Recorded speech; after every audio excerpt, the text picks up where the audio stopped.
Bum, bum, bum, bum, bum, bum, bum, bum, bum, bum. What's up, ladies and gentlemen? I'm your boy Dropping Dimes, a.k.a. the Hopeful Romantic, a.k.a. the Feminist with chauvinist tendencies. And I want to welcome you all to an episode of the Hopeful Romantic M.A.N podcast. Ladies and gentlemen, from the very beginning when I started this whole journey, I always said it, man. I always wanted to celebrate the people that I found fascinating, that I found interesting. And every now and then you reach a crossroads where the two meet, right? And you find somebody that not only are they one of the most amazing people you know, period, but then on top of that, they're one of the most talented people you know. And I get lucky every now and then because I know how busy she is. Um, One of my good friends gets to come on and we get to shoot the shit. And not only that, but I get to celebrate one of her milestone events. Ladies and gentlemen, who am I talking about? I'm talking about actor, actress, comedian, overall star, right? You could have seen her on True TV. You can catch her on the Twiz podcast. You can catch her all blessing any stage in America doing her comedy, whether it's the Apollo or in Cali, you name it. She's been all over the country. She's headlined for your favorite artist with your favorite artist. She's hosted. She's done it all. You name it. She's absolutely a superstar. She's she's blessed the big screen, the small screen. She's done it all, and I'm super excited and super happy to have her come on my platform and really promote one of the big events that's coming up. It's the Shatara Comedy Hour. Shatara Curry Comedy Hour is coming up in Elizabeth, New Jersey. And man, ladies and gentlemen, I hope that I'm able to give you a second so you could see and hear what I already know, that this is one of the brightest, most shining stars in all of Hollywood. Ladies and gentlemen, I welcome my girl, my homie, Shatara Curry. Hey, What's going on? hey. I'm like, who is this? I can't wait to meet her. She She sounds sounds like amazing. she sounds like a pretty cool person. I like her. Ooh, Yeah, listen. okay. No, listen, man. I first of all, I'm always bragging about you. You know what I'm saying? Like oh yeah, my famous comedian friend, Shatara Curry. My famous comedian friend, Shatara Curry. You know, my friend's a comedian, Shatara Curry. She kills it. Oh, man. Did that at least get you like free breadsticks or something? Man. Listen, man. You never know. That's hilarious. Free breadstick. I hope, right? Listen, I gotta start thank putting you, it out Mike. there. Thank you, Mike. It is received. I'm receiving it. I appreciate it. You know, you are my brother. Absolutely. You are family. So Hell yes, yeah. thank you Hell so yeah. much. So check this out, right? Let's Yeah. start. Let's get the business out of in the beginning because I want people to know, like, yo, this is a big event, man. Like, here's the thing, people. Shatara has her comedy hour coming out, okay? Mm-hmm. And here's the thing. She could have done, look, we're not talking about small potatoes here. We're talking about somebody who's established 13 years plus of comedy. She's established in the comedy game. Like I said, your favorite comedian, she knows them. She rocks with them. She's blessed the stage with them. So this is not, we're talking about Apollo. We're talking about True TV. You name it. You know what I'm saying? She's been there. She's done it. This is not no rookie comedian. You know what I mean? So she had the choice across the country, whether it was a theater, whether it was a show, whether it was, you name it, on where she was going to do her show. And let me tell you something. She brought it back, and we're all blessed that she brought it back home. Yeah. She brought it back to New Jersey, back to the roots. Right. And she's going to bring her talents and really put it out there. I believe it's called the One Republic. One Republic. First Republic. First Republic. There you go. First Republic. Uh-huh. Let us know what. So I'll tell you this. First Republic is owned by Stan Neuron. Right. And alumni. Okay, this is a Kane alumni, and I want to call him a Jersey politician as well, but he's all about education and the upliftment of our people, and he also is somebody who is he's one of my day ones. You know what I'm saying? Him, Jeff Carroll, they're one of my day ones. Yeah. They put me in and they put me on, going back from Gold Digger Killer, and bringing it all the way to comedy. You can find that on Tubi. Yeah. That Jeff Carroll's project. Yeah, basically. Yeah. So he owns this First Republic, and I don't know if you know the history of Haiti, but Right. Yeah, this yes, this I did. I guy's did a little called research First on it, right? Republic. So this is his spot, and it's not too far from Kane University, which is where we Stomping are. grounds. The Hello. stomping grounds, KU, baby. Boom, Kane Cougars game. Yeah. So I just thought it would be fitting, and then on top of it, I mean, you can go to clubs and you could split it with them and you could do, a little hustle at the door, so on. But I really wanted to bring it to a black owned business. Beautiful. Absolutely. And I wanted to bring, and not to say white folks aren't invited, because that's not the case, but I'm just saying I wanted to put it back into a black owned business when it comes to my hour. I wanted to kind of bring it back home. And also I think it kind of like goes hand in hand. Like it's almost like perfect. Like, oh, okay, so this is the first hour. I've worked so hard to get here, and to have a full hour for comedians. And I'm not talking social media hypes where you have clips and you have a million followers. No, I'm talking the authentic craft, Yeah, the grind, the grind. the craft of comedy and working towards it. We start at a few minutes here and there. So to say you have your hour and then some, and you're solid with it, it takes time to get there. I would have never thought that here we are, how many years later, and I'm like, I have my hour, and I feel like I had it prepared some time ago, and I feel like this is a long time coming. I could have done it some time ago, but I feel like my mind is in a more subtle place to do it. And I thought, just perfect. Like, Stan, let's bring it home, like bring it back around. Yeah, full circle, man. Yeah, Full that's circle. It's really like, I don't call it the prodigal son, because I think the prodigal son involves like him failing mother he left. No, that's wrong. But something like you're coming back full circle, coming back home. It's like you ever hear that song? You're coming home, or I'm coming home. coming home. I Yeah, can't yeah, yeah, but yeah, yeah. you know what I'm talking about. Right, It kind of like a nice little intro for you, man. right. I'm excited because like I've seen the growth. I mean, I remember going to your shows back in the day, and for you to have an hour. And here's the thing about this, ladies and gentlemen: if you've ever met a perfectionist, I don't know if you've dealt with them, people that are very serious about their craft and very detail oriented. Let me tell you something. I just described Shatara Curry. So if she didn't have that hour and that thing wasn't going to kill, I Right. very doubt she would put it out. Or maybe that's why it's taking this long, because you're like, I had to be ready.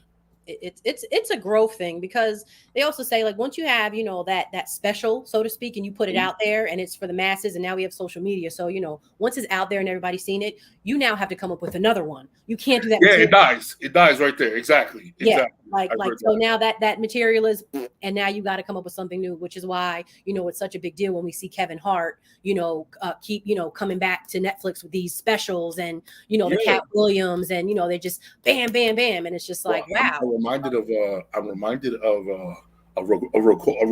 excuse me, of a recording artist. A Hmm. recording artist will dump their entire life into their first album, Hmm. because that's 15, 20 years worth of passion into that album, right? They Hmm. put it out and it's a success. Yeah. And then they're left empty because Mm. they had 15 years to write that first album. If Yeah. the second album doesn't get that 15 years, it has to come fast, and it has to kind of like people. Now you make the people thirsty. You know Yeah. what I mean? Pretty You make much. the people thirsty and open. So it's like now you got to rededicate yourself to your craft on a whole nother level and refocus in a different way. You know Yeah. what I mean? Where now you got to come up with new material, new inspiration.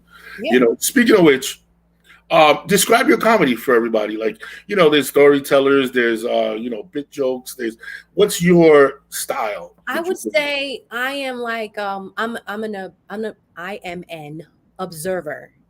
An So observer. I'm an observer, and I'm a storyteller, Hmm. and I'm very unfiltered, and I would just say, and I am also unscripted.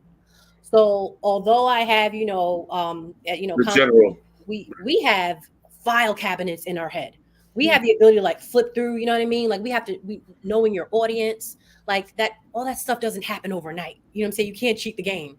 So, this crowd would be good with this. You have to pull stuff, and you have to know what works, which is why you have to, go to open mics. You got to practice. You got to, Right, right. continue to sharpen your sword and, know what works. So for me, once I have like down packed like some of my topics or what I want to talk about, I need things to go unscripted. I need things to go off the chart. I need to be able to act up. So I always say, like, I'm acting up. Like my comedy is straight up like she's in her zone. She's anybody who's seen me, they know like, oh yeah, she's in her zone. She's acting up. Because now I'm not following a script. You get what I'm saying? Yeah, yeah. Now you're reading the room. Now you're really I'm reading going the off, room. I always say like Seinfeld, which, all respect to him, funny and all, but sometimes it's very like scripted. Very buttoned up. Yeah. Da, da, da, da, da, da, ha, ha, ha, da, da, da, da. I didn't know. Oh, my cleaner. Ah, da, da. You know what I mean? It's very like that was all just kind of like a script. But for me, I just know I'm personally animated. I'm very physical. You know what I mean? I'm all over the place. If I feel it and I may fall out on the floor. You know what I mean? And then jump Right, up. right. This floor is dirty. Like, just and it's beyond just for the joke's sake. It's I'm having a good time with myself, and I have invited you all in with me. I love it. That's really Where what do it you is. find your inspiration? Like, where's your comedic inspiration come from? Comedic inspiration. I would say in the house growing up, there was so much humor in my house. Like my father, I always say that my father was like the funniest person I knew. Yeah. And, you know what I mean? That man was like, who the hell calls himself the boss of the hot sauce at the dinner table? Like The who does boss of the hot sauce. that? Like, I'm the boss of the hot sauce. And my little sister Chanel be like, you are daddy. Like, like so, looking back at some of those things, you know what I mean? He was a funny person. And then I just know that just even watching TV, in Living Color, Martin, like some of those go-to things. Yeah. I can't even front. Like Bugs Bunny was like one of the first like Bugs Bunny, yeah, for real. When you look that, back at that and you watch some of that stuff, you're like, that yo, shit. it's so crazy how some of that wouldn't fly today. Yeah, it's. You know what I mean? Do you remember when he was on the island and it was like they were all starving and the big guy and the And small he guy. looks at him and sees food. Yeah, they switch to the hamburgers, hot dogs, and then they see Bugs Bunny and they're like, we can cook, and they're like, we're gonna have roast rabbit, and then Bugs Bunny is hopping with them like, yeah, and he's Yeah, like, yeah, yeah. what we gonna have? Hey, what? Huh? God. How about this, man? Everything I know about classical music came from Uh-huh. Bugs Bunny. Every ounce. Oh, Kill the rabbit, kill the rabbit, roll up everything. his sleeves. Remember, you roll up his sleeves and get to the piano. We gotta all of it. See what I'm Everything saying? classical. Oh, that shit was funny. So yeah, even as a kid, like some of the funniest stuff was right in front of us. And then it being in the household helped too. And I'm the third of 6 kids in my house. So yeah, what I'm like, I feel in the middle. yeah, there's a show going on like all the time. Like me and Chanel, we would play house and we'd act out what was going on, Young and the Restless, like Young and the Restless. I love it. smoking our little Lucky Strike bubblegum cigarettes. Lucky You know what I'm saying? We were kids smoking cigarettes. Come cigarettes and thought it was, oh my God. Headache trying to get that smoke out. But That is crazy. Yeah, little dust smoke. remember that? Yeah, we were smoking our cigarettes, playing house. We were stressed out little 7-year-olds. Like stressed out 7-year-olds. Stressed out 7-year-olds talking about, I don't know what I'm gonna do to feed these kids. yeah, we were.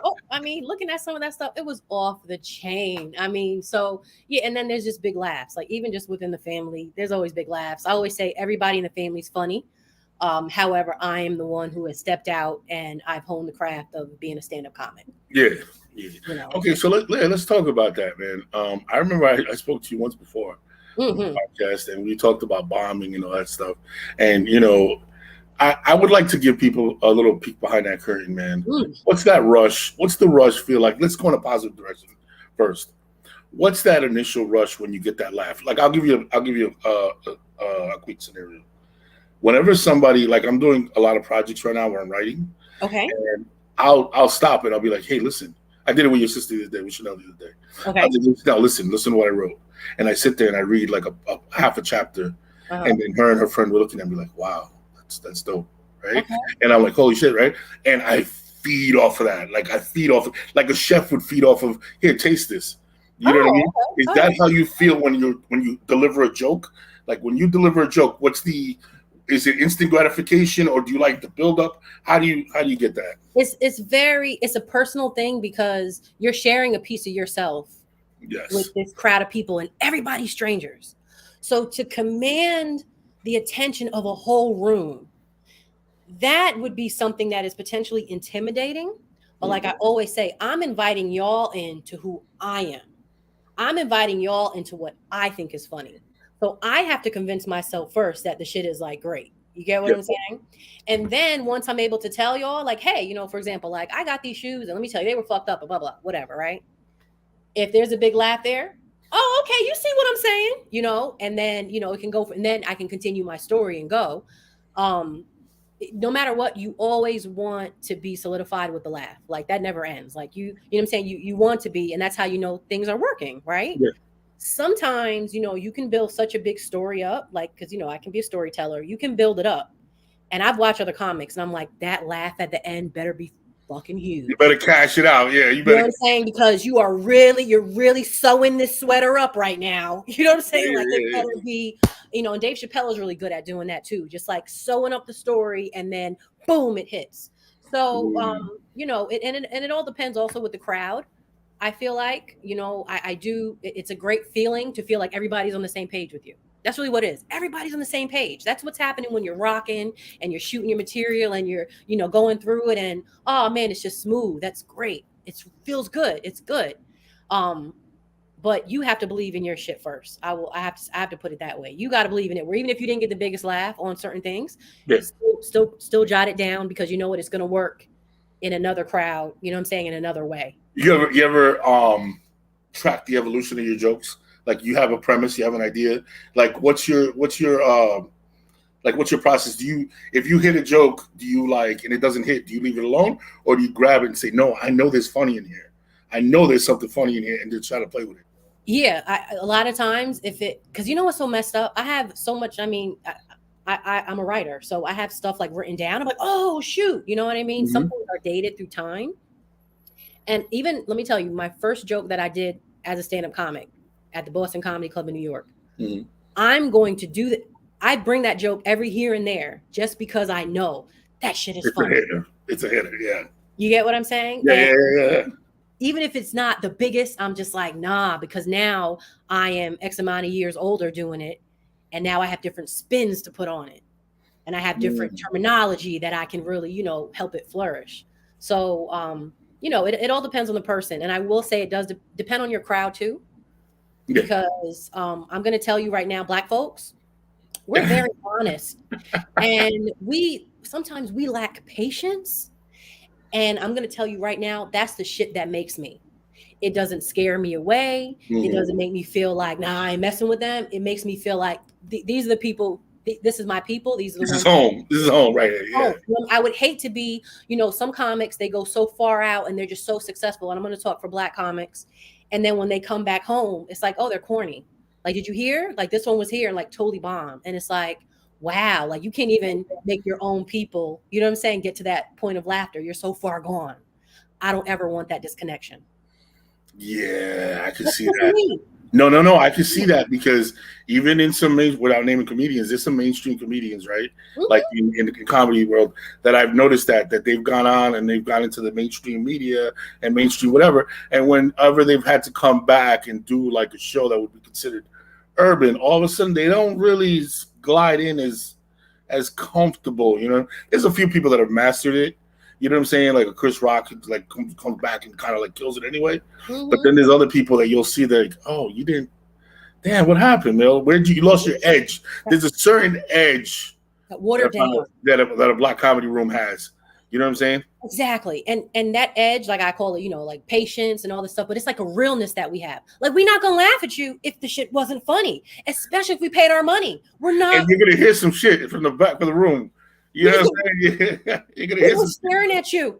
like, huh? I love it. And I love the realness. And I've done shows where, it's a little like diversity and people are tourists and where y'all from.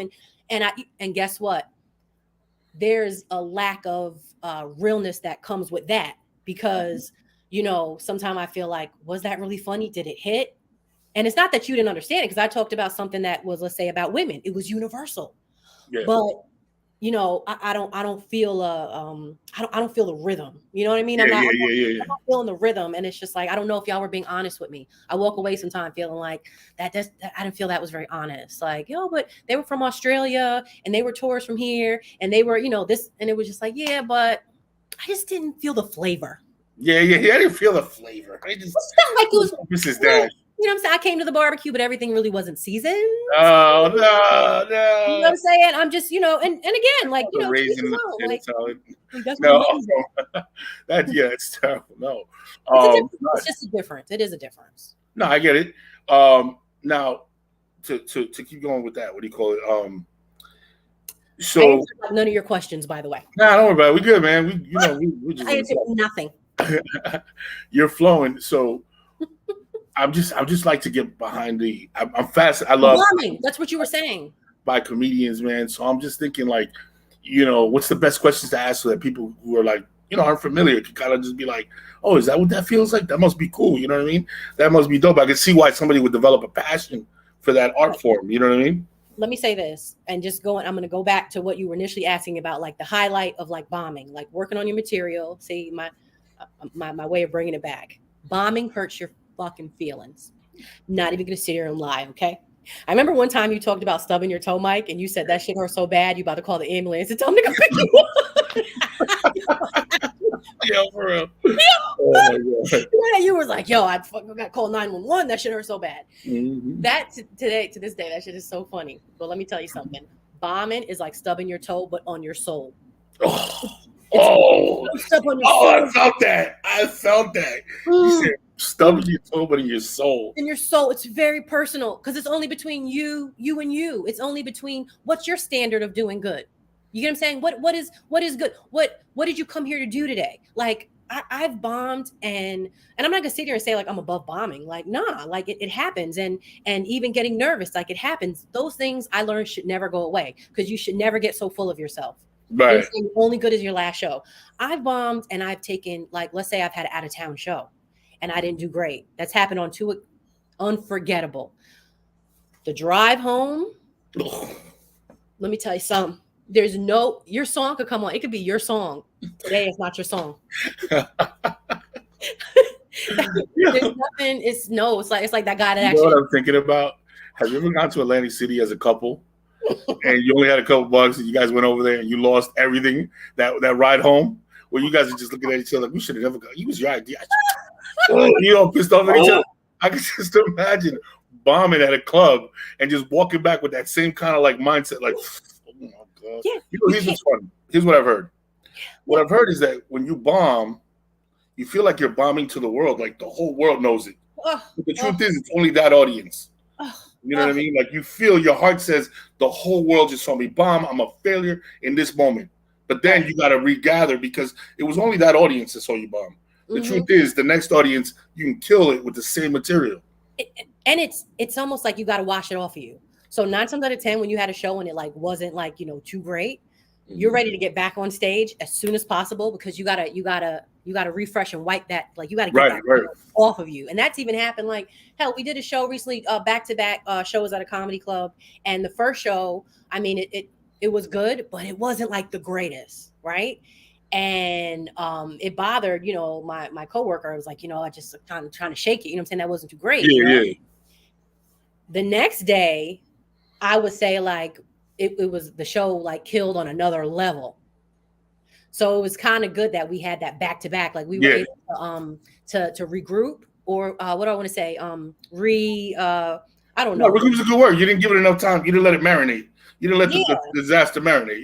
Yeah. We were able to refresh ourselves. I don't know. We was able to make up for it, so to speak. You'd be like, man, I got to get back on. Like, so, and then because it's a good feeling when you do great and you touch lives and, that's a lot on your shoulders when you're on that stage. Like, I don't care what you say. I'm brave just for the fact that I do stand-up comedy. I'm a brave person. I don't need nobody to Absolutely. tell me I'm brave. That's a brave thing to do. I always, one of the things that cracks me up, right? Whenever I'm talking to like a comedian, or let me ask you, right? Because I'm going to give you how it makes me laugh. And I'm going to ask you if you find this annoying or do you find it funny? You ever tell somebody, yeah, I'm a comedian. And then 2 things happen. Either number 1, they break out into their routine where they start trying to make you laugh. 1, or number 2, they always, and this I know because as soon as I say I wrote a book or I'm writing another book or I'm in the process of writing, a book or whatever, everybody's like, I've always wanted to write a book. I'm going to write a book. Everybody thinks that they can write the book. And you're like, oh, okay, why? But did I make that look that easy? Or is it that, or you think I'm an idiot and anybody could do it now? Or what is it? Isn't that like, how do you feel about that when people look at you and you do comedy? Do you look at it as a compliment, like she did comedy so she inspires me? Or you did comedy and it's like, oh, I could do that. I'm like, no, you can't. Like, relax. So, you can, but That's a good question. That is so good, because for me, it's like a split. It depends on the person. Like, where you coming from with this? You know what I mean? Because I feel like it's great if I've inspired you. I've know someone who's doing comedy right now, and they told me, I saw you at a show in Jersey City, and I saw you up there doing it, and I've thought of doing it for a long time. But when I saw you doing it, I'm like, I'm gonna go for it. So again, I could take that and be like, oh, but I made it look that easy. You know what I mean? Yeah. Right? Or it could be, I'm so glad that I was there to inspire you. Right. Yeah. You know I what I would mean? take it as the latter in that case. Yeah, like, Because I'm they so actually glad went I up and did inspired it. They you. actually went up and did it. So I had, and she and continued. Then I had somebody who, just for an example, somebody at the workplace never spoke to me, never had a hello or good morning, and I'm a friendly motherfucker. Like, you know what I mean? Like, the one thing you can say about me working with me for how many years is she said hello to me. You know what I mean? Like, you know, I speak, hey, how are you? And then ask me like, what's his name? I'm like, I don't know. You know, what's his name? I don't know. And I've been saying hi to her for years, but you know, I speak. You know, that's how I was raised to speak and say hello. So the moral of the story is that this person comes to me and is like, mind you, borderline stank on top of it. Like, not really speaking, not really saying much, but I'm keeping it moving. I got 300 more people to say hello to today. You know what I mean? Like, I gotta, you know the setting. So anyway, they come to me and was like, hey, I hear you do comedy. I'm trying to get into comedy too. Yeah, you know, but I'm doing social media, and I'm on the internet and whatever it was. And it was like, oh, okay. So I'm a little bit like stunned with the fact that, like, oh, now you're speaking and saying hello, you know, and great. I'm glad you get into it. So I said, you know what I suggest you do? Find out about the open mics in your area and just try to make sure you get on stage as much as you can. And that was it. Right. They got back to me that, you know, my words were like, you know, I guess I wasn't too helpful. So I'm thinking, like, what did you want me to do? Bust out with my phone book and be like, oh, perfect. Yeah, dude. Let me let you cut the line. Yeah, no. And beyond cutting the line, ladies and gentlemen, just so that everybody knows this, there is no shortcut. The long way is the only way to success. Anything that comes short and fast is like a hurricane. Comes in and leaves. No, that's not how it works. Yeah. Everything that you're gonna get, you're gonna have to work for. So these people that come at you and they try to cut the line, that's what they're trying to do. Oh, let me get a secret. Let me get a way. Because if you did it, you did it. Show me how you did it. No, that's not how this works. I didn't do it. And, you know, and the one thing I always said, like, you know, as far as being a female in this business, you know, there's always men that are trying to be enticing, like they can get you somewhere. And I'm going to tell you right now, my theory with all that was always, you don't fuck your way to the middle. Don't fuck your way to the middle. I love that. that was a quote in one of these shows I watched. It was, you know, about these girls who were reporters, and I love that quote for women in business. You know what I'm saying? If it's a guarantee sure shot, you know, then, you know, that's one thing, but it's never a guarantee sure shot. Never. You know what I'm saying? So it's just like, hey, if it was a guarantee, if we all know that we can put out that sex tape, Kim Kardashian, then we would all put it out. Fuck it, right? Yeah. Well, there's plenty of girls on Pornhub right now that never made it. That plan B never worked out. Trying to get those sevens to come across the slot. Everybody's trying to get sevens. You got it exactly. Time and opportunity. It don't happen that way. It's not the bingo shot for everybody. So yeah, you know, especially being a woman, it comes with its, you know, and then you have some time, you know, besides other people trying to, you know, trying to tell me that I didn't do more than I was, I guess, supposed to. And trust me, I'm helpful if I can be in any way. Shit, I need help too. That's something, like, you're nailing it. Like, let me tell you something, right? Like, even in any little aspect, any little creative aspect that I'm involved in, right? Whenever I've approached anybody who is already doing it, I always approach with a certain level of humility. Like, hey, listen, man, yo, dude, I witnessed the hard work. Like, I give acknowledgement to the hard work first, right? Okay. And then I say, hey, you know, is there anything I need to know? Is there anything? And I come to them as a student and let them know, like, hey, listen, man, I don't think what you're doing is easy. Because the most annoying thing is when somebody dismisses what you're doing as easy. And you're like to them it would come naturally. It's insulting. Listen, I crack up. I'm telling you, it's the funniest thing ever. It does not fail when I say I'm in my second book right now. I'm almost done. It's gonna come out. And what do you call it? And whenever I talk to somebody about this project, they look at me, the first thing out of their mouth is like, yeah, I'm gonna write a book. I'm like, okay, here's problem number one, right? And this is what I've learned to do, because somebody did it to me early on too. I watched the YouTube video and it cracked me the fuck up, because I was like, oh yeah, that's true. I look at them and I go, that's great, because everybody wants to write the story of their life. That's the number one book everybody wants to write. Yeah, I was thinking about writing a story of my life. Here's the problem, buddy. Are you Mark Anthony? Are you Jennifer Lopez? Because to be honest with you, nobody gives a fuck. Nobody gives a shit about your life. Oh, you were adopted? Nobody cares. Nobody Oh, you struggled with drugs and your mom did it? Nobody cares. Your dad touched your butt? Nobody gives a fuck. You know why? Because nobody knows you. Yeah. Nobody knows you. So guess what? Once you write that book, you see that as beautiful a story as it is, as amazing as it is, you're just like that guy in Times Square where they used to push his mixtape. That's who you become. You're just like that fucking guy. You're just like the guy that says, "Hey man, you want to listen to my new album?" And you kind of brush him off. That's who you become. And let me tell you something. I've been that guy. I'm that guy now, where I'm like, "Hey, listen, this is my book," and they'll look at it. Oh yeah, okay, cool. And especially if they dismiss you because they've known you for years and they don't acknowledge how you changed or how your mind might have evolved. Right. They kind of like, oh, whatever. And it's the funniest thing ever because you look at them and you're like, oh, okay, so you're essentially judging a book by its cover. By its cover, literally. You're like, listen, bro, it's not that easy. If it was this easy, everybody would just do it.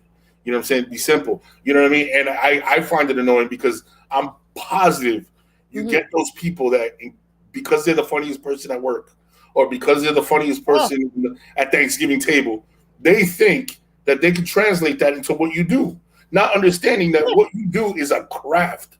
Yeah, and I hate to say this, but something about being a woman, the sexism comes in because sometimes men especially have this, attitude if they can come to me and give me their little one-liner jokes and ha ha ha, like, one guy said to me, like, yeah, you talk because that's what you do, right? You just basically talk and you get on stage. So like I could do that. And it was like, so what you just told me was that you're intimidated. You know what I'm saying? You're intimidated. You feel some sense of insecurity because you didn't honor the craft at all. You just try to downplay it. You just talk. That's what you do, right? So, am I going to be offended of it? I just think, where are you at in your life? You know what I mean? Because when you're pursuing your dreams and your goals, whatever that may be, you respect other people's dreams. Absolutely. And what it takes to really, tread, through whatever the hell it takes to get to where you're going. You know what I mean? Like, so I just feel like when people come at me, it depends on, I don't want to be so hokey with it, but like sometimes it depends on your energy. You know what I mean? Like depends on like how are you coming at me? Because sometimes, I want to be somebody who's inspiring you. Shit, I was inspired. Just Def Comedy Jam, one of my biggest inspirations. Eddie Murphy Raw, like to some of my biggest, moments of I'm inspired. But then when you have people that try to, like you say, downplay it as if, they can just jump into it. When you have people that, want to, I guess, cut, I don't want to say cut the line, but kind of, skip in some way, shape or form. And then when you have people that, Let me ask you, I don't mean to cut you off, but let me ask you, what bothers, here's something that irritates me. What got you? People come to me with a competitive spirit. And I'm like, no. There's 7 billion people on Earth. There's 7, like, it's like, why? Like, okay, the other day I was in the car and this young guy, he asked me, we were talking, shooting shit. And I was like, yeah, I just started a podcast. He was like, oh, really? He goes, he was very hesitant to ask me about it. Like, I gave him all the info. Like, yeah, this is what you do, bro. There's 7 billion people on Earth, bro. Why would I be in competition with you? I'm not no, here, this is where you go. This is what you do. This is the platform you put it on. Yeah, do like this, whatever you want to talk about. And I just give it feeding him the game. And he's looking at me like, with his face, like, wow, I didn't expect that. I'm like, dude, what you don't understand is that we're not in competition with each other. Yeah. You know what I mean? There's a space, there's a niche, there's something for everybody. Help the next person. Help them. You know what I mean? As long as they come to you with a sense of humility and they don't come to you with the sense of that competitive, that just rubs me the wrong way. Listen, I thought one of the best things I did for this person I was telling you, one of many, was go to every open mic you possibly can. Just get on stage as much as you can. I thought that was good advice. That's great. I didn't know, what I'm saying? I didn't think I was expected to pull out my phone book. I just thought like, what town you live in? Okay. I'm sure they have open mics. Like, I didn't think I was supposed to tell you like exactly where, especially because you feel like you didn't even want to say hello before you knew what I was doing. I wasn't nobody enough just to say hello to. So now I got a chance to see like, what angle you coming at me with, and that's just for that situation. And then for the people who feel like they can actually get into your space and you just get off stage and they want to come to you and be like, hey, listen, I got a good one. And make you listen to them. That's happened to me and another at each other. Like, is this dude serious right now? You're like, dude, would you walk up to Tom Brady and teach him how to throw a pass? Hey man, this is the pass you should have thrown. No, you wouldn't. So don't do that to me. he really, or I had somebody come to me and was like, oh yeah, I have a joke like that. And I was like, oh, great. Like, when do you perform, or are you gonna say, oh, I haven't started comedy yet. Went out of their way to come and tell me about something. And I was like, hey, great minds do think alike to an extent. So I respect Yeah. that. But you haven't even gotten in the game. Like, you're not even, and you wanted to tell me that you had, oh, I'm like, oh, okay. And again, like you said, if it was somebody else, you wouldn't have felt comfortable coming at them. Something Let's talk about that. Let's something talk that I about got. that. Being a woman in comedy.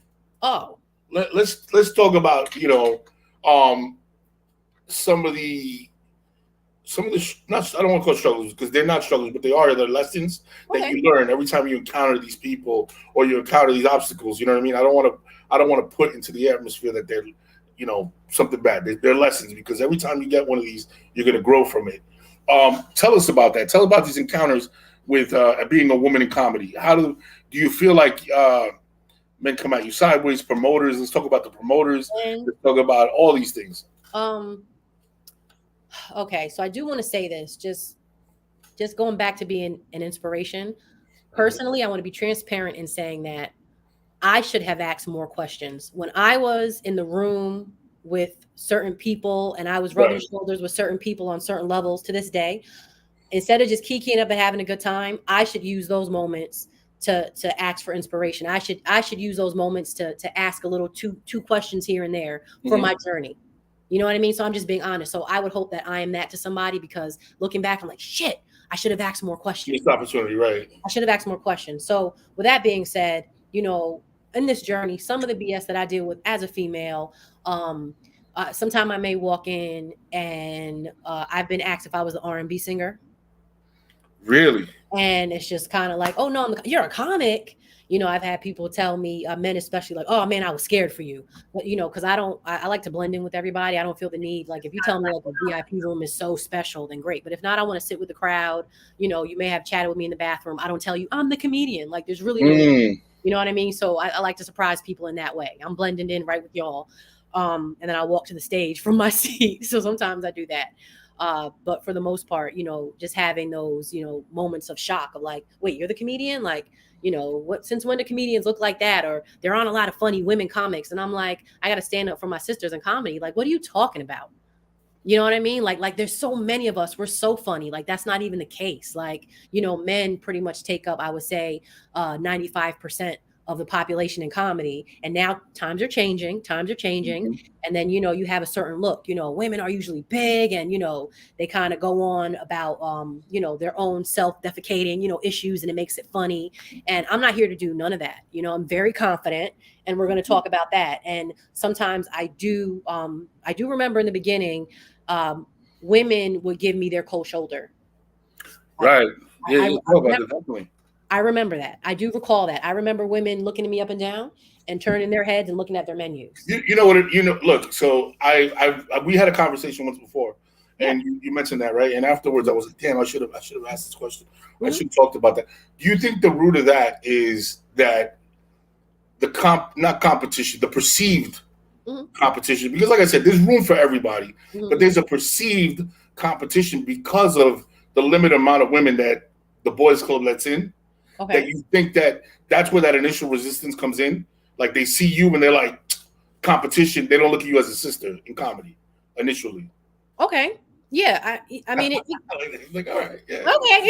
It could be that way. I don't know. I just feel like, what they're used to seeing versus what they're seeing now right. is different. So, I'm going to take that as a compliment. If you saw me to be somebody who should sing because you feel like I'm attractive, I'll take that as a compliment. And what you see is not what you get. And I'm about to blow you away because I'm about to fucking tear this stage up. The Yeah, joke's on you. Like, so I like being misperceived. Sometimes it's fun. I have fun with that. yeah. It's almost like they by judging you based on looks and things like that. It's Uh-huh. like they still underestimate you Oh, when it that's, comes to comedy. yeah, They yeah, may yeah. be overestimating you in terms of like, oh, she's attractive. She looks like an R&B singer. Big compliment, but you're underestimating what I'm about to What do. I'm about to do on stage. And that's perfect. That's perfect that I have you in this mind frame, because guess what? Now I have to work harder. And that's okay.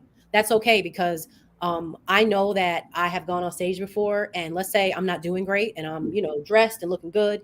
The first thing people are thinking is, who is she fucking to be on this stage tonight? who did she give it up to get this, Yeah, time? yeah. I wasn't looking at it that way. So, my attitude was, you're gonna respect my funny. Like, oh no, you will respect my funny. Like, watch, you'll see. So You bring it back. You start pulling them back little by little. You ever watch? I could just imagine what that feels like, right? When you first come in and they judging you based on whatever their impression is of you, their initial impression, and then you literally have to inch by inch pull the room back and take it back person by person, and all of a sudden you see all those little smirks and whatever. All of a sudden they start hearing laughs, and it's like a wave where it just takes over the room, and all of a sudden you realize, oh, I'm here and I got you. You know what I'm saying? That must be a feeling.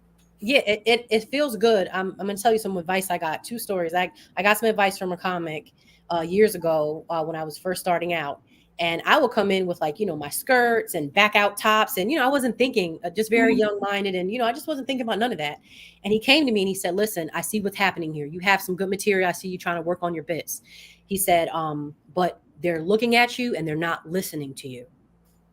And I'm, young and dumb. I'm like, what? Like, what do you mean? Like, what? Because I always felt like, I like fashion. Like, what's the big deal? Like, right. Walking through the high school hallways in like a freaking tiger, like, like a tiger bodysuit. Like, you know what I mean? I don't have the body to fill this shit out. Like, what's the big deal, teacher? But, I kind of had that same attitude of like, what's the big deal? Kind of not.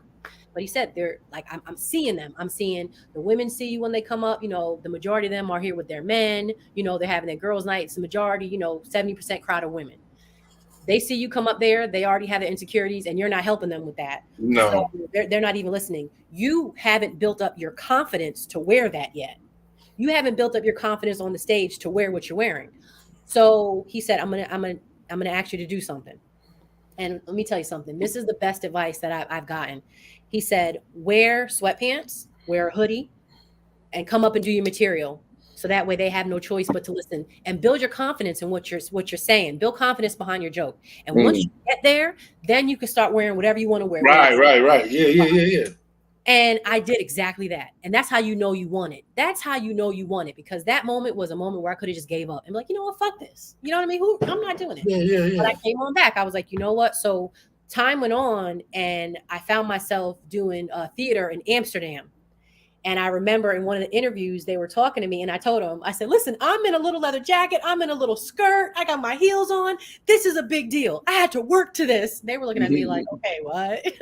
Yeah, they really didn't understand. Well, I was like, no, I had to. They're like, we like your outfit. I was like, I had to work to this. I had to work for it. I had a great set, sets, and it worked out good. But I had to work towards even maintaining like my look. And I appreciate that advice. That was really good. So once you have confidence behind your shit, nobody's shaking you from that. Nobody's shaking you from it. So does another man get advice like that? No. Only a female is getting some shit like that. You know what I'm saying? And I accept it, and I'm going to take it, because guess what? This is I'm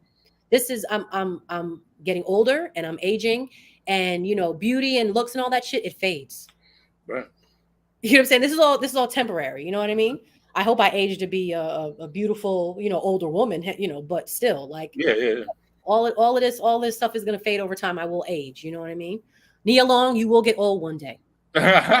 Well, she got cheated on, so we don't want to bring her up. It doesn't matter. I'm just no, but she's timeless though. But I'm just saying, over time, things change. You get older. So, with that being said, being a female, yeah, you do have it a little harder. You hear that?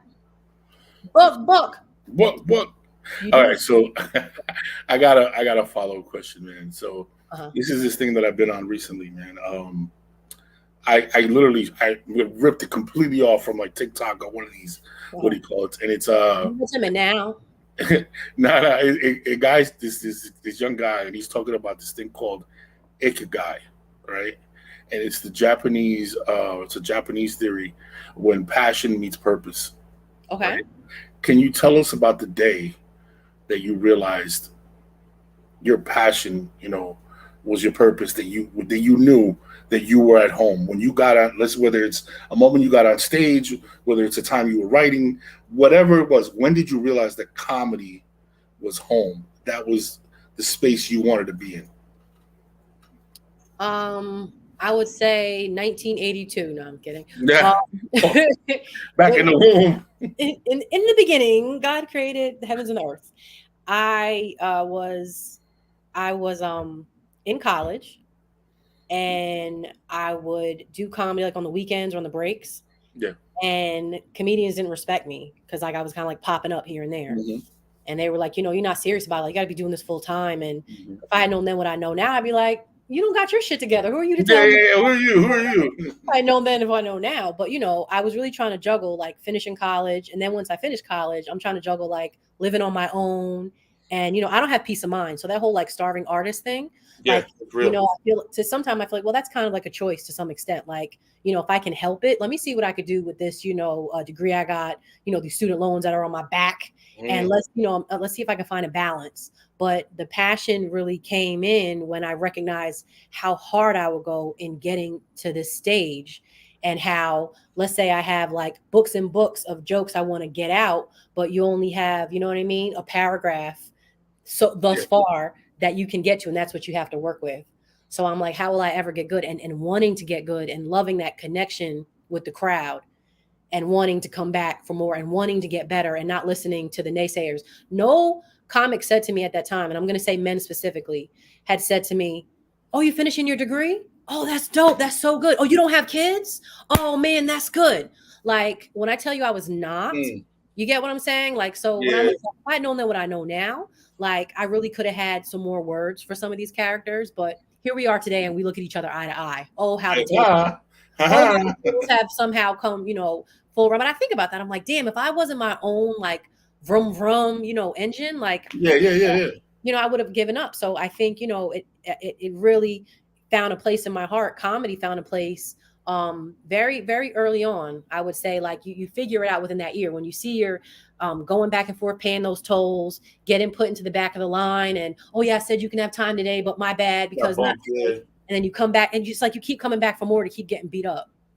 And that's how you ultimately know you want it. Hell yeah, right? You put you through the mud and you still get up and dust yourself off and say, I want to give me some more. Give me some. Yeah. Oof, like, that's all you got? Yeah. Look like Rocky out there. All right. Yo, so I'm going to hit this one little last note. And then after that, man, we're going to shoot the shit because I want to talk about some funny shit, man. You've always given me the best advice, man. I'll go into it. Last question is this one. Last question is this one. How do you deal with hecklers? Like, have you grown from? Do you remember when you first got a heckler and how you reacted? Like, is it a skill that you hone? Is it something that you have to kind of develop, or is it just your instinct that you're able to snap back and really check people? Okay, so hecklers, I've learned that the best people who deal with hecklers and have made a set out of it was D.L. Hughley on Def Comedy Jam. And I mean, he would use it, and before you know it, he just went from corner to the whole crowd. You know what I mean? Crowd play, yeah. Some people come to the show to go back and forth with you. And to me, those are underground people who, like, they really want to do comedy. Like, because they do comedy from the back of the room. Yeah, and really what they're trying to do is that moment that you have the attention, they want some attention. Yeah. It's one thing if hey, oh, you have the same shirt. Okay, yeah, if you give a little, but it's one thing when you are literally going back and forth. So sometimes I have to let people know, like, I'm at work right now. Can I call you back? Something like that. You get what I'm saying? Like, because at some point you do want, a response. But when you have somebody that's being so like out of line, I'm not there for that. Like, I'll tell you right now, I'm not great at the snaps. You know what I'm saying? That's not my forte. Like, you can sit up front. I'm not here to get on you. I can't front. I did do a show recently where the lady had on like a little Paddington hat, Yeah. Paddington bear.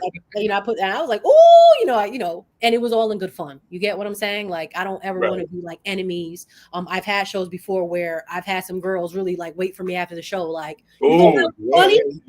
I'm out in West Bubblefuck somewhere. I'm like, you know what? One thing I'm not going to do is leave here scared. So I'm going to stand right at the door. You get what I'm saying? Yeah. I'm not going to get punked. I'm not like, no. That's happened before too. And that potentially was like people really taking personal, like what I'm saying, and like really getting mad. And it's just like, and I think I ain't gonna front. I think I was saying something about like baby moms, like have some standards, like have some standards. You know what I'm saying? It was like, ooh, they were ready for me. So that was years ago. I made it out of the club with I'm still alive. I'm still home. She was there rubbing her belly, like, did you just leave your baby shower? Like, because I was saying I'm looking for a husband. Like, that was my whole thing. But I think it has to come to you quick. You got to still be ready for them. Mhm. Still be ready for them. But you know, I'm not. I don't really feel like hurting your feelings. Like I don't feel like it. I'm not gonna do it because now you're taking away from my set. Okay, so, ladies and gentlemen, this is Shatara Curry's Comedy Hour at the First Republic in Elizabeth, New Jersey. It's October 30th. October 30th. October Yes. 30th. What time the doors open? We will doors are open at 6 o'clock. That's on a Sunday. So get the kids ready. I know that's supposed to be like close to Halloween, but not necessarily Mhm. Halloween. So Yeah. it's a grown folks night. You know, it's gonna be a good time. We're gonna get in 6 o'clock. I have Kareem Green hosting. Okay, Host nice. extraordinaire. Cream Green is doing the damn thing. So that's my brother in comedy, my homie. He's in a host, DJ, music, good times. We got merch, we got food. And I'm gonna come up and do my hour. So I'm not giving you a whole bunch of comics back to back to back. It's me. This is my hour. This is what it is. It's a live recording. We're taping. It's an So event. be on time, ladies and gentlemen. This is a live recording, so she's going to Yes. be. We don't want to be interrupting her set while she's on. No. October 30th, the Uh-huh. First Republic, Elizabeth, New Jersey. Yep. October 30th, First Republic, Yes. Tickets Elizabeth, New available on Jersey. Eventbrite. Tickets available on Eventbrite. Eventbrite, we're going to put a link down below We'll put and that. definitely Oh, let you know where to get them. What do you call it? gonna be a good time. I promise you. I can't listen. Time flies. Time flies. I say when you're having fun, you're gonna look and be like, "Oh shit, it's been an hour already." Yup. I promise you that. I believe it. I believe it. I endorse it fully. I've heard her comedy. I've been a fan for a long time, so trust me. I put my full endorsement on this, on her comedy. It's hilarious. She is beyond hilarious. She will have you rolling in your seats thinking. I just love it. All right, man. So we got the business out of the way. Okay. All right. So you know what I was thinking about the other day? Okay. One of the best pieces of advice she ever gave me, man. shit. Oh my god!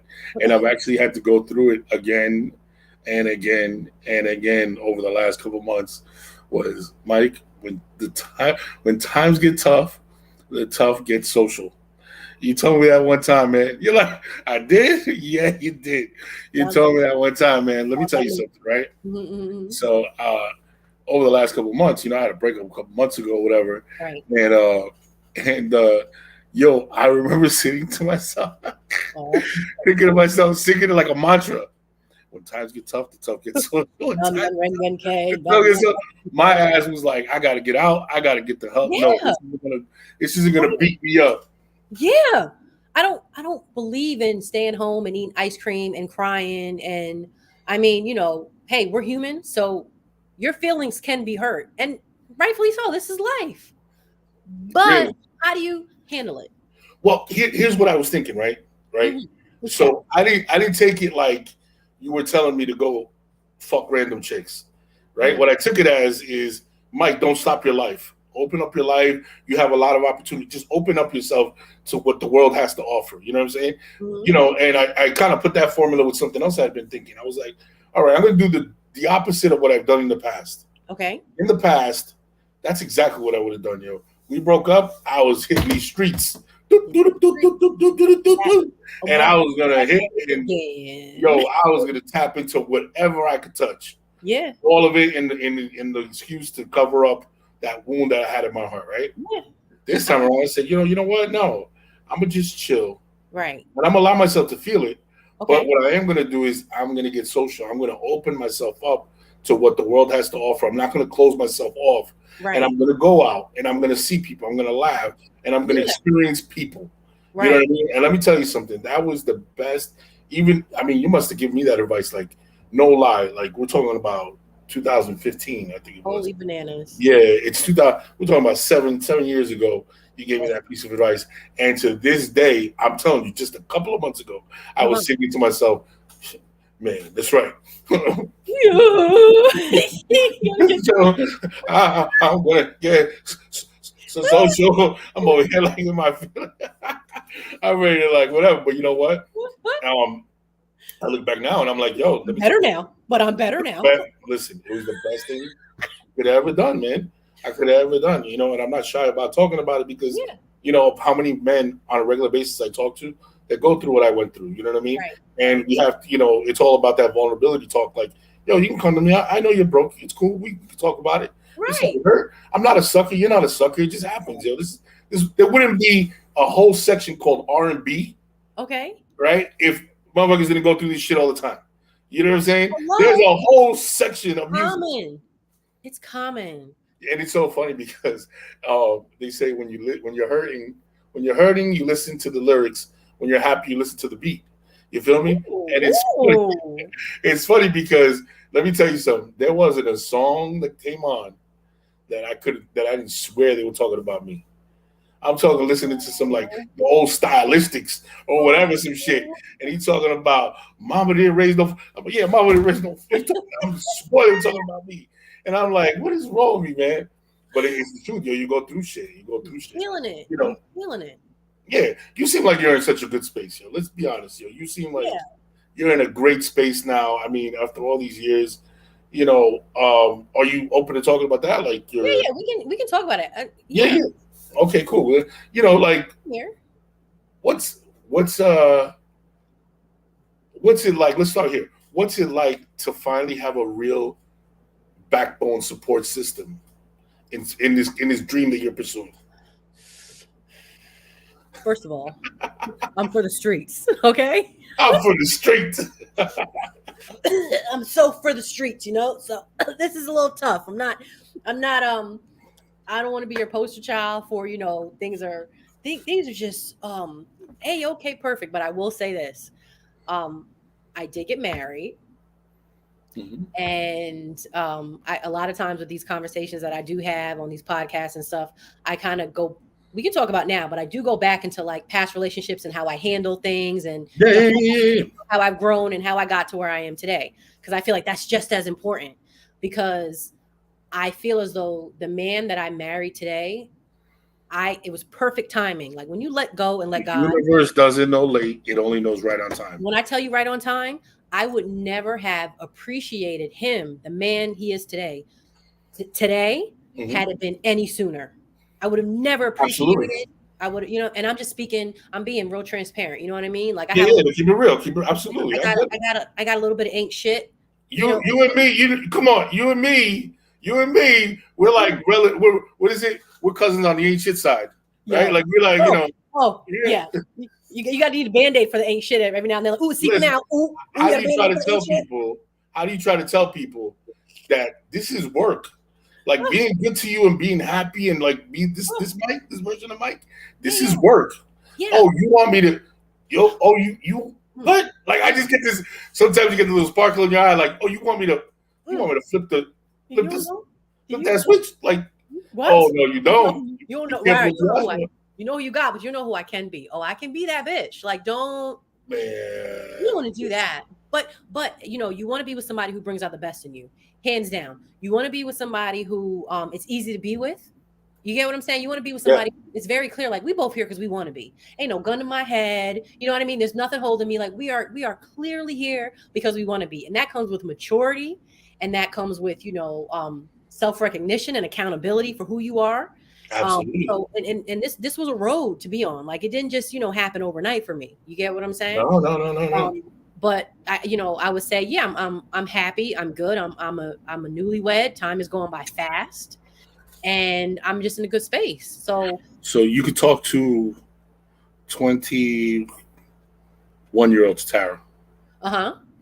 Let's start from what's a piece of advice? Keep the party going. Keep the party.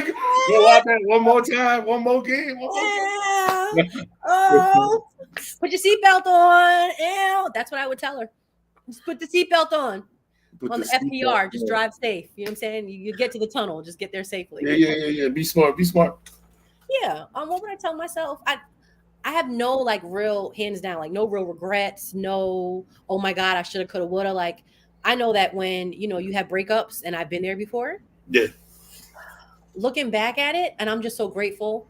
I remember being like, okay, I'm hurt, but also having this attitude of I'm excited because I know that like God wants the best for me. So, you know, reason, season, lifetime. We just weren't meant for the long haul. Season, lifetime. I love that. And you know, once you adopt that attitude, like dating had become like more so fun. It'd be like, oh man, but you were with him for some time, and I'm like, yeah, but you know, we just weren't meant. So you know, something else is coming for me, and I want like close to perfection. I want to know that like I had nothing to do with this. You know what I mean? Like when it really comes to your end game of like, if you're somebody who wants to get married, because everybody doesn't want to get married, But Yeah, if not everybody wants to get married. and I remember you said something before, which was real good. You said the reason why people date is to stop dating.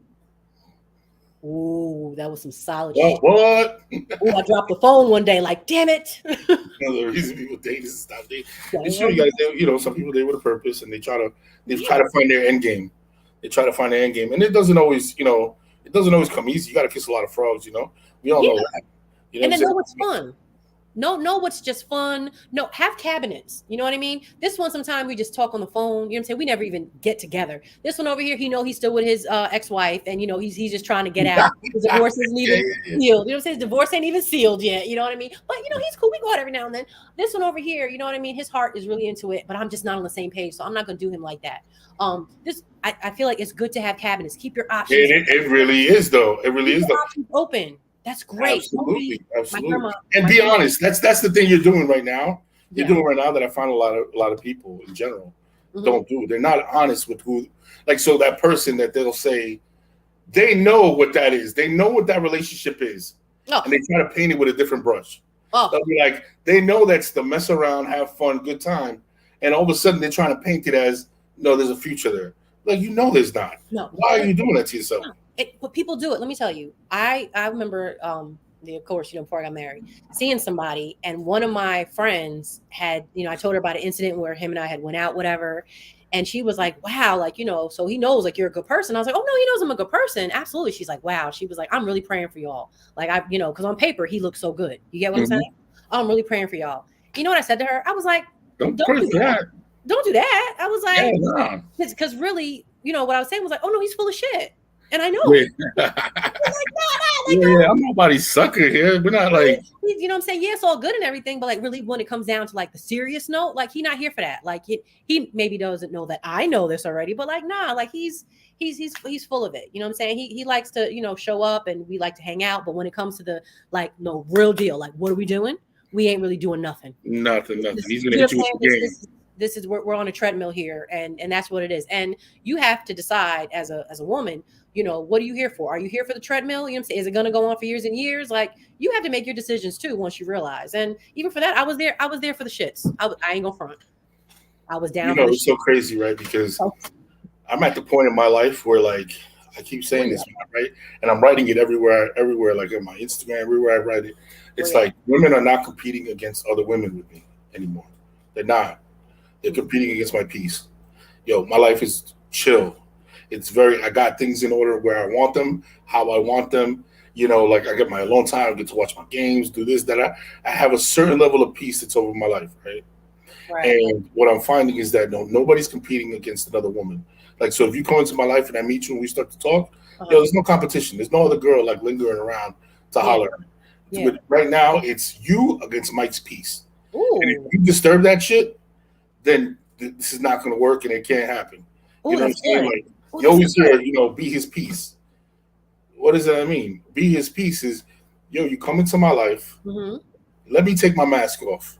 Mm-hmm. Let me take the bullshit that I show everybody else, the tough guy, the serious guy, the work guy. Let me take that guy off at the door, and let me sometimes be a little insecure. Let me sometimes be a little, whatever. Vulnerable. Now, here's the deal. I don't ever want women to think that we need somebody who's soft and pink.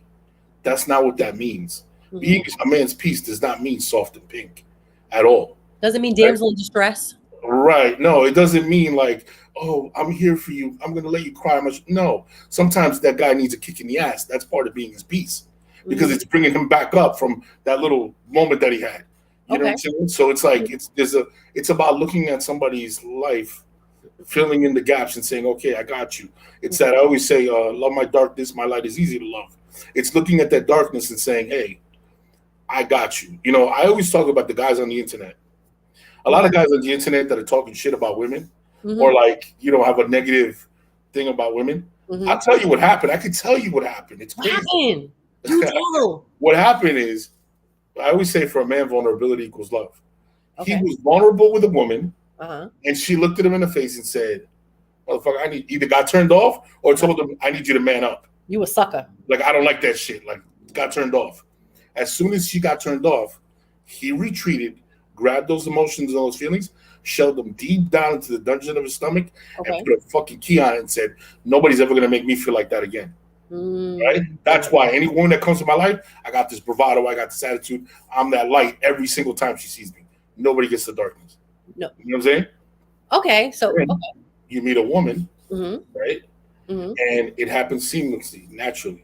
Okay. And all of a sudden, she gets a glimpse of the darkness. Mm-hmm. She looks at you, says, "Give me more." You give her a little more, and she's like, "I could love you from there. That's cool. It's okay. I can handle it. I'll never throw it in your face. I'll give you the strength when you need it. I'll pat you on the back when you need it. Don't worry about it. You're good. You're good with me. You're safe. You can put that mask. You leave it at the door. Come in here. Show me who you really are. I'm your sanctuary. I'm your escape. I am your peace." Okay. And that's how I look at it. You know what I'm saying? That's why I say a woman's not competing with anything else, man. She's competing with my peace, yo. Let Now, me go ahead. how's that? How is that? I'm wondering how's that working out. And when I say how's that working out, I always find that you come to your better self as you've gotten older. Like I'm better with time, hands down. I am better with time. I don't Absolutely. think I've ever treated people terribly. I'm sure there's some people in the woodworks that might be able Right, to right. but overall, I'm proud of the person I've grown to be. Right. So you basically are putting more of a standard on your time and who you're letting in, hands down. Do you find that are the pickings slim as far as women that come with the substance you're looking for? Here's the deal. Hmm. My level of communication and emotional intelligence are what women think they want right away.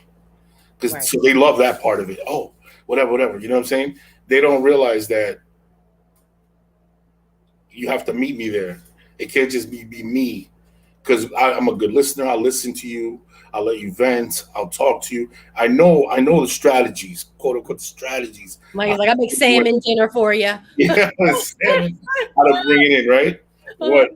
So with me, it's like I'm walking this fine line, right? Where if somebody tells me that they're damaged, okay, I don't become a therapist.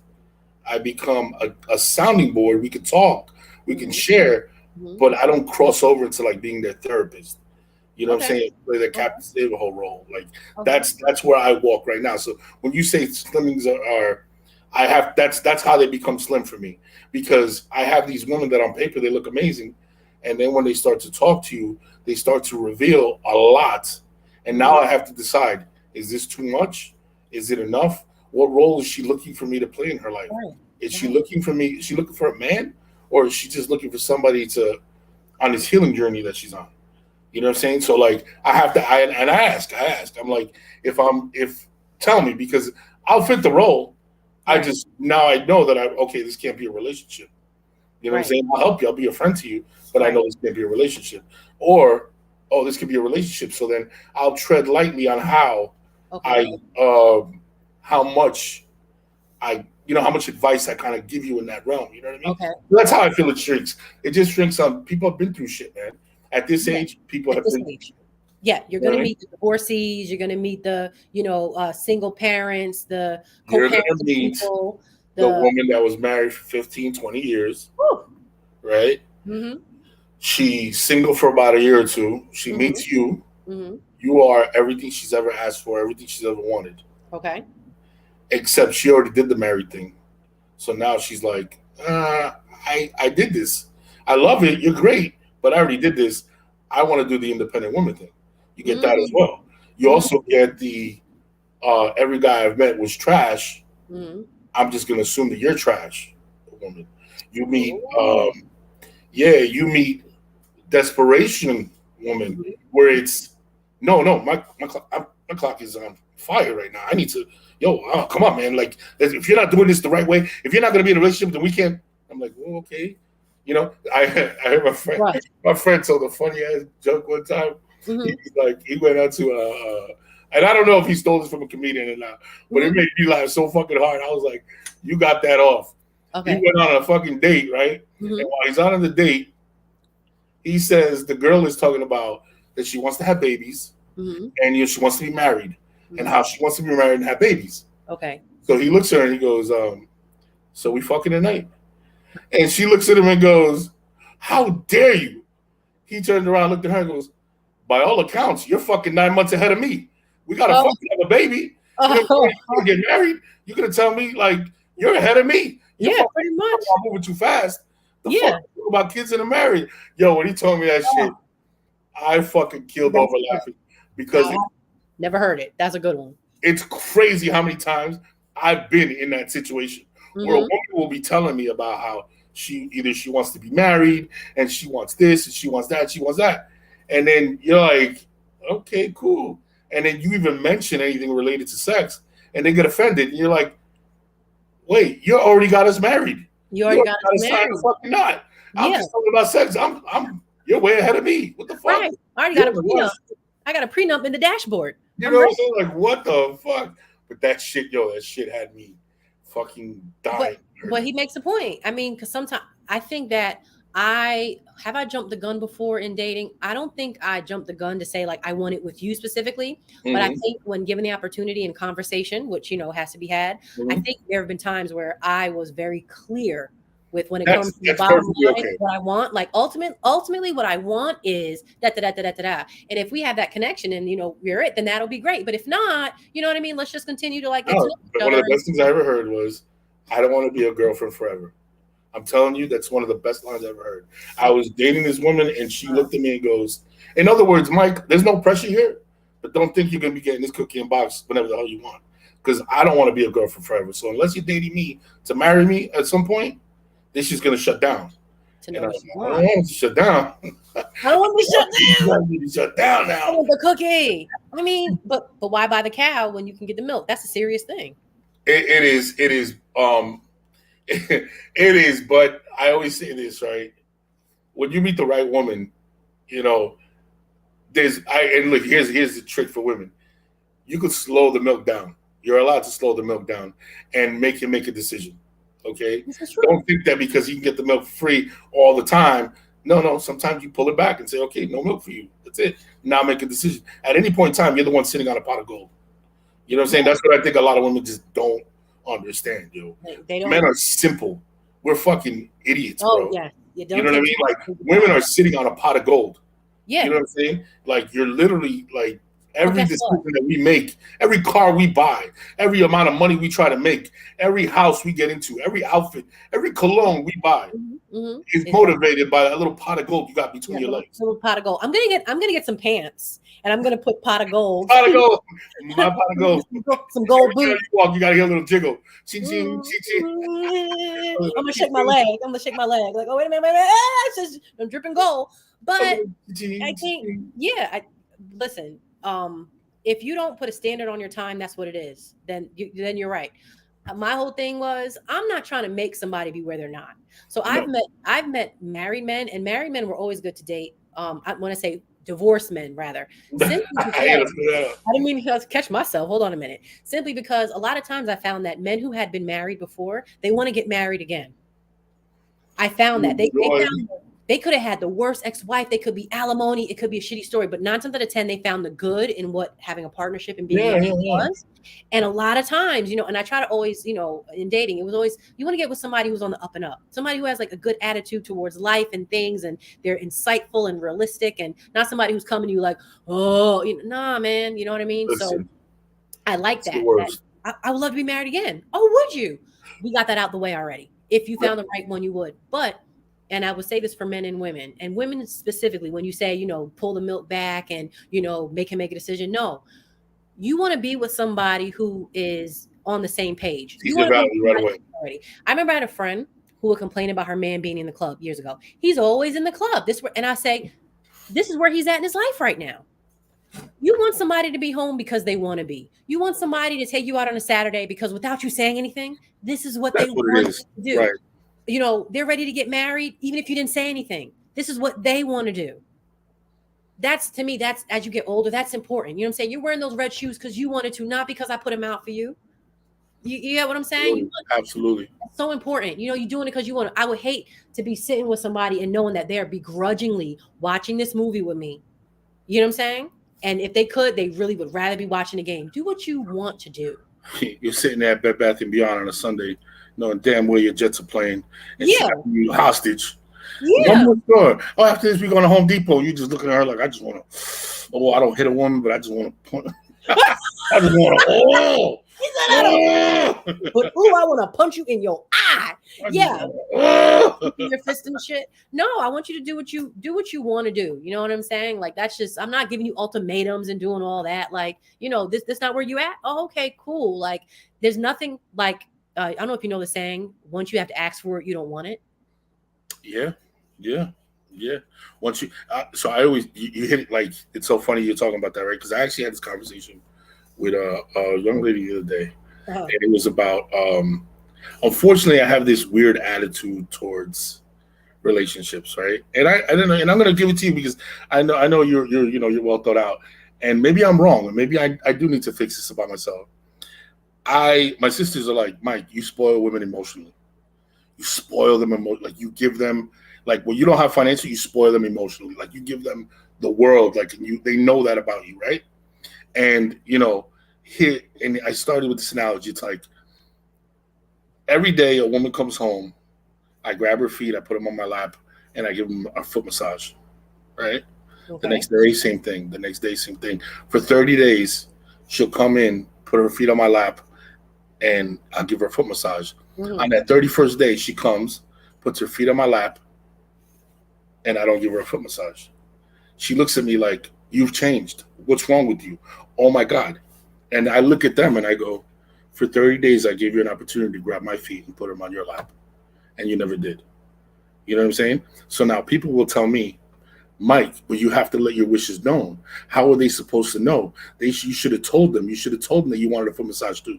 And in my head, I've always been like, no, the woman that's for me does it because she wants to. Does it because it's the natural thing. I do for you, the law of reciprocity. I do it for you, you do it for me. We Okay. just we just exchange energy. You know what I'm saying? Okay. And it's funny because I've been in situations where that that was one of the ways that I felt for somebody because that's what happened. Like all of a sudden, Rubbing your feet. yeah, I did something, not necessarily the feet, but I did something and they did it right back without me having to ask. And I was like, she's the one. Oh my God. You know what I mean? Where in the past, Oh. yeah, in the past, it's been do. Nothing ever comes back your way. You're just like, yeah, it's over. What do you mean it's over? What happened? We were, nah, it's like they missed their window. But you're You know what I mean? testing. You're testing that whole Yeah, time. I don't know. Is that, Put it in and maybe test. that's what's wrong. Maybe that's a wrong thing to do to test people. You know what I'm saying? Maybe I should be more mature and let them know, hey, listen, this is what I need from you. But if it's not organic, it's like it feels like Yeah, okay, so it sounds like Bronx Tale when he gave her the advice, and it was like when she opens the door for you, you know she's the yeah, one. yeah, yeah, yeah, And yeah. you reach over. Let me tell you, my husband many times he like you ain't The the one. door test. He'd be like you ain't the one. I'm like why? He's like you don't open. Ah, the door test. He's I, like, but I if you failed give the it a test. Mario test, I failed the test. You know what I'm so. that's I mean, hilarious. I think everybody has like a little standard that you want people to, abide by, uphold, respect. I expect him to hold the door for me. I expect, Mhm. certain expectations. And then I will say this: as you get comfortable with each other, some of these things do fall short over time. You Yeah, get what I'm saying? Some of these things kind of like, because you're representing your best self at that time. You know what I mean? And things do fall off. You know what I mean? Like, at some point, I want to get out of my heels and I want to wear some sweatpants and I yeah. just chill. You know what I mean? I don't want to be in my makeup all the damn time. I'm looking forward to getting comfortable with you. This So weekend what? I just had a conversation like that, Mom. This weekend I just had a conversation like that, right? We were talking about um, how sometimes what I found in my life, women have played the role that they thought that I wanted, Hmm. right? And they put this role on, and they for some reason, right? I don't know why this happens to me because Hmm. I don't project that shit. Hmm. Like I always tell women, I do my own laundry, I cook my own food, I do my own shit. I don't need that from Hmm. a woman. But for some reason, when women come into my life, they want to be Susie Homemaker. And they want to show me that no, you need to be taken care of. And I'm like, all right, whatever. So I kind of fall into it real easy. Like, Hmm. sure, right? But here's what I noticed: if that's not natural and that's not you, and Hmm. that's not organic, Hmm. eventually you resent the fuck out of me. Like, you know what I'm saying? Like, if you're faking it, and then there comes a point where you can't fake it anymore. That's not me. I'm not a housewife. I'm not that type of chick. Then Yep. don't start that way. Don't Okay. start that way because Okay. how you start is cool with me as long as you're honest. You know what I'm saying?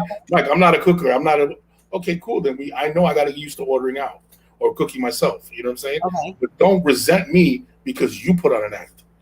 That's You know what I true. mean? But then, as far as I'm concerned, then as the man, you should just have to keep that as your standard. Yes. You know what I'm saying? That you just, so that's your cutoff. You know what I'm saying? I want somebody who cooks. I want somebody who is domestic, to the and I can have that. No, but So, that's what I'm saying. I don't. oh, I you don't. don't. It Okay. just happens that like women think that I do. They You know what I'm saying? You ever had this? How about this, Shatara? I can tell, right? Because I Okay. remember when you were coming up, like Mhm. especially at King, guys always thought you were like, yo, this, like the way you dressed was flashy and dope. You know what I mean? So I'm positive that you thought that you ran into guys that thought you were bougie. Oh, You know yeah, what I'm saying? yeah. And Yeah, yeah. because they thought you were bougie, they approached you in a certain way, and they kind of acted like, oh, like maybe they took you to a restaurant that normally you're like, nah, I would have been cool with just going over here. But sure, we can go to this restaurant.